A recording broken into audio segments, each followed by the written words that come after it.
दोस्तों, इस दुनिया में आने वाला इंसान अपने जन्म से पहले ही अपनी मृत्यु की तारीख यमलोक में निश्चित करके आता है। यह कहना गलत नहीं होगा कि जो आत्मा सांसारिक सुख भोगने के लिए संसार में आई है वह एक दिन वापस जरूर जाएगी। यानी कि इंसान को एक दिन मरना ही है। लेकिन इंसान और ईश्वर के भीतर एक बड़ा अंतर है। इसलिए हम भगवान के लिए मरना शब्द कभी इस्तेमाल नहीं करते, बल्कि इसके स्थान पर उनका इस दुनिया से चले जाना या लोप हो जाना इस तरह के शब्दों का उपयोग करते हैं। तो दोस्तों, आज की इस कड़ी में आप जानेंगे कि भगवान श्री राम की मृत्यु कैसे हुई। हिंदू धर्म में भगवान विष्णु के महान अवतार प्रभु राम के इस दुनिया से चले जाने की कहानी काफी रोचक है। हर एक हिंदू यह जानना चाहता है कि आखिरकार हिंदू धर्म के महान राजा भगवान राम किस तरह से दूसरे लोक में चले गए, वह धरती लोक से विष्णु लोक में कैसे गए। इसके पीछे एक पौराणिक कथा प्रचलित है।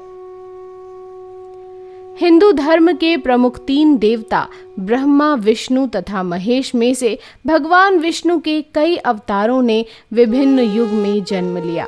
यह अवतार भगवान विष्णु द्वारा संसार की भलाई के लिए लिए गए थे। भगवान विष्णु द्वारा कुल 10 अवतारों की रचना की गई थी, जिसमें से भगवान राम 7वें अवतार माने जाते हैं।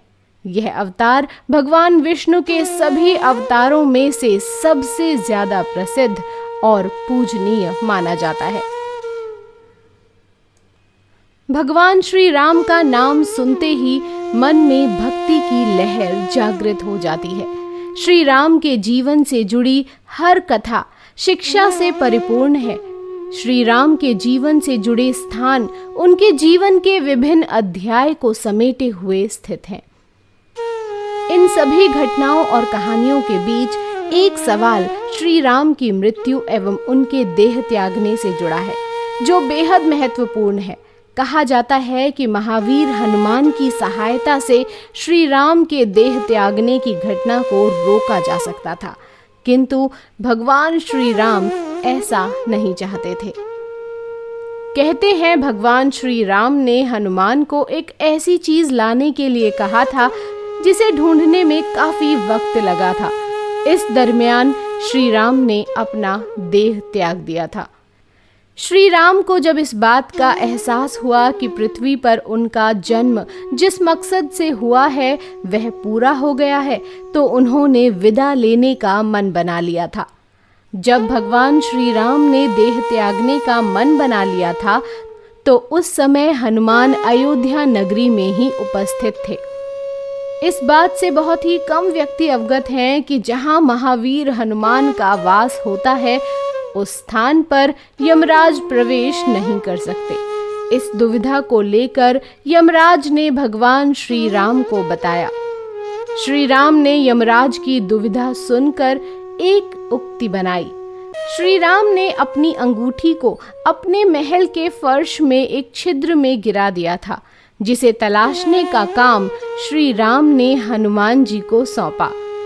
इस तरह हनुमान श्री राम की अंगूठी ढूंढने लग गए और यमराज की दुविधा का समापन निकल गया।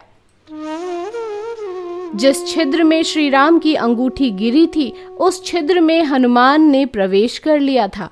वह छिद्र काफी गहरा था, जिसका रास्ता नागलोक तक जाता था। अंततः हनुमान अपने रास्ते पर आगे बढ़ते गए और नागलोक पहुंच गए। वहां हनुमान की भेंट नागों के राजा श्री वासुकी से हुई। नागलोक में पहुंचकर हनुमान ने देखा कि वहां 1-2 नहीं बल्कि अंगूठियों का बड़ा ढेर था। वासुकी जी ने हनुमान से कहा कि आप भगवान श्री राम की अंगूठी इस ढेर में से तलाश सकते हैं। अंततः हनुमान ने श्री राम की अंगूठी की खोज शुरू कर दी, लेकिन उनके सामने एक बड़ी दुविधा थी। अंगूठियों के ढेर में राम शब्द लिखी कई अंगूठियां थीं, जिनमें से श्री राम की अंगूठी ढूंढना हनुमान के लिए काफी मुश्किल था। हनुमान हर अंगूठी को बड़ी ध्यान से देखते जा रहे थे, लेकिन उन्हें श्री राम की अंगूठी नहीं मिल रही थी, क्योंकि सभी अंगूठियां एक जैसी थीं। हालांकि हनुमान भी सर्वज्ञानी थे, उन्हें इसके पीछे का रहस्य ज्ञात हो गया था। उन्हें परिपूर्ण तरीके से भगवान श्री राम की देह त्याग का आभास हो गया था। जानकारी के अनुसार कहा जाता है दोस्तों कि जिस स्थान पर हनुमान का वास होता है, उस स्थान पर यम का प्रकोप नहीं हो सकता था। साथ ही शनिदेव भी हनुमान जी के भक्त का गलत नहीं कर सकते हैं। आज की इस वीडियो का समापन यहीं करते हैं। उम्मीद करते हैं आपको ये वीडियो पसंद आई होगी। वीडियो अगर पसंद आई हो तो वीडियो को लाइक करें, शेयर करें और हमारे चैनल को सब्सक्राइब जरूर करें। धन्यवाद।